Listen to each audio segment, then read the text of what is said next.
Howdy guys, it's VA Bolt here again. Today we are gonna work on the Corvette. I've been working on the Mustang. If you can tell, we got that. We're gonna put that into that. So what we need to do today is remove this. Since we already put it on, we're gonna remove this to make sure we have enough room for the 103 Nick Williams throttle body. Remove the sensor, this plug, which is super easy. Just all you gotta do is here and then pull out. The fuel injectors as well. And this is the vent valve, I guess, for the dry sump right there. What else?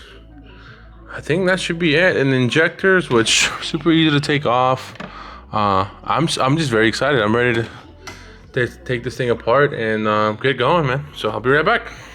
And the injectors, I forgot about that. And I think I've showed y'all before that the injectors are in here as well. So if I see these 1000s, if you know, you know. I haven't put them on yet, so it's gonna be pretty nice. And there it is.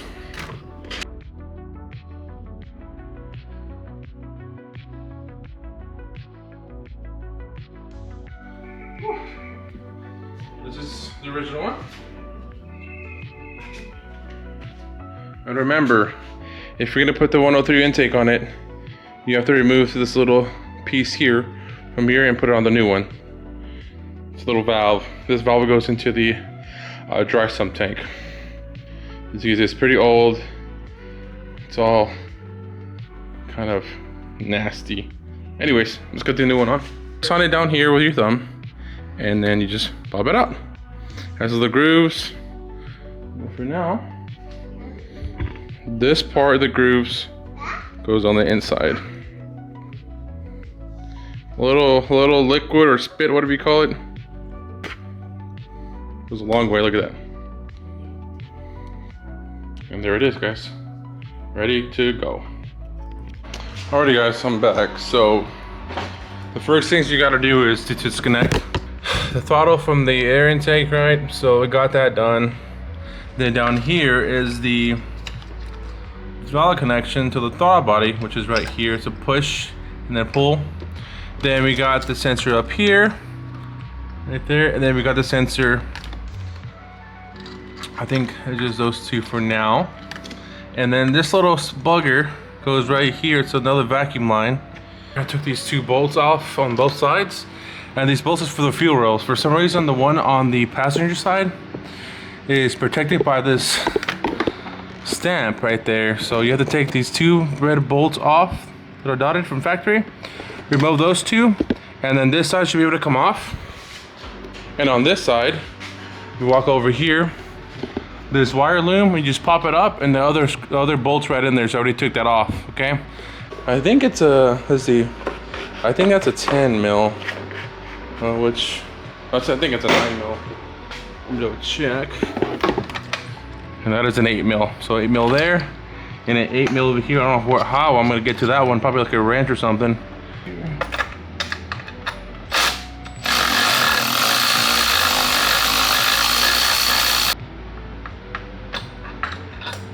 A long bolt. It's part of the manifold, I'm pretty sure.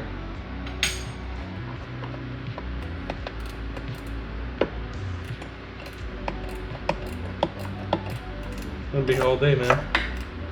It's righty tighty, lefty loosey. Remember that. That was pretty loose. That's kind of scary. So.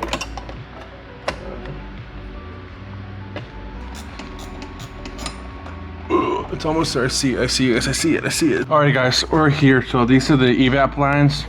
You push down, you push across this plastic, and you push all the way down to disengage it. Same thing over here too. You push down all the way across, and you push back up. Disengage that line. So I think after this should be it. There's a little clip here that you just unhook this sensor from, so you don't pull it off. But I think. Oh yeah, one more thing, the fuel line. If you don't have experience with taking these off, what I recommend is to go buy a tool. I have one from my previous builds, but this thing basically pops up and you put in a fuel line disconnect tool, and it pops it right out. So, alrighty guys, I bought this freaking set. I can't believe it. I had the plastic ones back in the day, and they always broke on me. And this is like metal ionized, so it should be a little better. And that should go right here. It just pops in, you pull it out, make sure you have a rag ready because the fuel's gonna be dumped out. So spilled a little bit of fuel, but not too much. Oh shit, no, I spilled a lot. Yeah. Spilled a lot of fuel.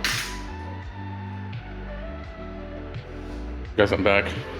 So to get to the back right here, there's that lovely oil pressure sensor. So if you do not disconnect that, you're gonna have a hard time trying to get this wire over. I ended up disconnecting the oil pressure sensor wire, which is right. Where's that? Where'd it go? It is right there.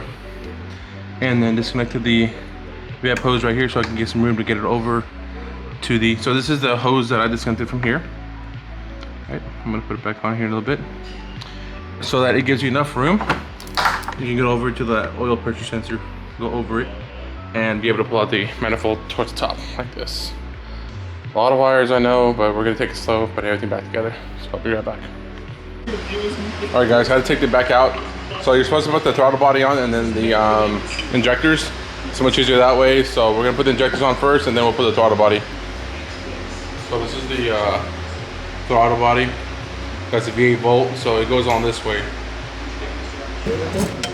Be careful, get a rag next to you because it's gonna be spilling a lot of fuel that's left behind. So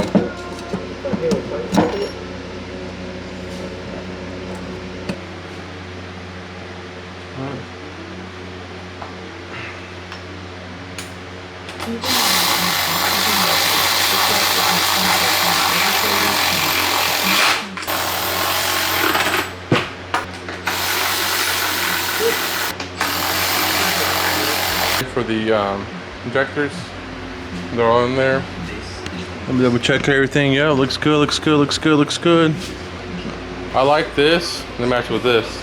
So I'm gonna get my wife, when she has time, she's feeling better, I'm gonna get her to paint this and stuff, but she's really good at kind of doing that kind of stuff. All right guys, we are back. It's the next day. Last night was a doozy, but we got it done. I just had to try to get a couple bolts on the manifold to get it back on. So what we ended up having to do is get the bolts back here torqued down pretty hard, since you don't really have a good angle to put a wrench in there. Got the lines fixed up, back in plug and play. Got my throttle body that I custom made, lazy engraved for myself, and the Haltech 108 air manifold. So this is what it looks like. I'm gonna fix these lines here in a second, so it's flush to the manifold. I think the next thing would be some spark plugs, which you need to go pick them up here in a bit. All right guys, so I'm gonna show you something here. I'm gonna educate y'all. So this here are long tube headers from American Racing Headers.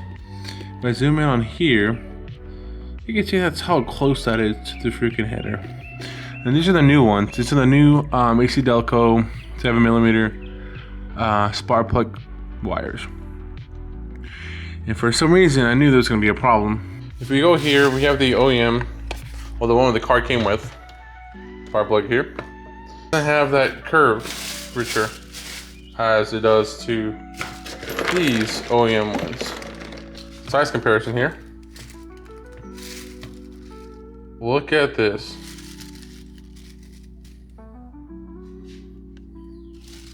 A little longer and it's straight. This is long and straight so that you wouldn't have the issue with the header. There's more clearance. A lot more clearance with the OEM ones, the new ones. So I'm gonna go back to the parts store and get the Elder Brock ones, since those will clear and they'll be off the header. Before I head out, I'm gonna drop some ball knowledge here. So for any LS platform, if it's naturally aspirated, high compression, or force induction, you do not want to go with iridium plugs, and this is why. I'm gonna put a picture of the iridium plugs here, what's recommended from factory. Typically, once you start pushing a lot of power, the spark plug is too hot. Luckily enough, I found that my car had these spark plugs here. These are the NGKR's V-Power, and there are TR6. which I'm gonna put another image right here for the corner of the ones that I'm using on the car. These are supposed to help with them not getting too hot. So it's a level down and it helps prevent pre-detonation as well. So it's kind of a cleaner spark essentially.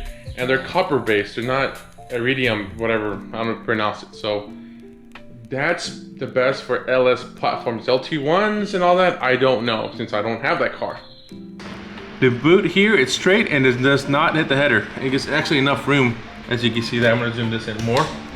Look at that. Plenty of room, and it has that metal heat shield to protect it from the heat. So this is exactly what I was looking for, and it's made in the USA, which is even better. So it has a little red on there, which I'm not a big fan of, but it's okay. Looks like more of a hot rod kind of car, I guess. I think that's what the boomers call it nowadays, the hot rods, whatever. Or what they call it always.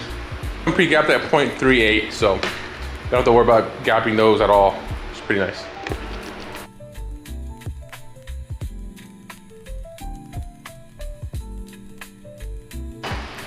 It has my engine bay, silver there, and then the silver on where it says V8 volt too. So I really wish they made this like gray or black. That would have been really good tying it in, but of course they did not. They only offered it in silver, in the blue, and then I forgot what other color. Red? No, not red. It was blue and something else. Mini version. The mini version is like, looks like a U. Anyways, it would have been cool if it was like gray or something, but it's whatever. But so far, guys, on a scale of 1 to 10, how tedious this was, it was not difficult at all. It was just very tedious. Especially trying to figure out the spark plug, length, so you can clear the headers, which is always a big thing for me. And double check, make sure everything's properly connected. So a lot of lines, vacuum lines here and there that we connected back into the car. Other than that, I think we're good to go, man. I'm gonna enjoy the night with the wife.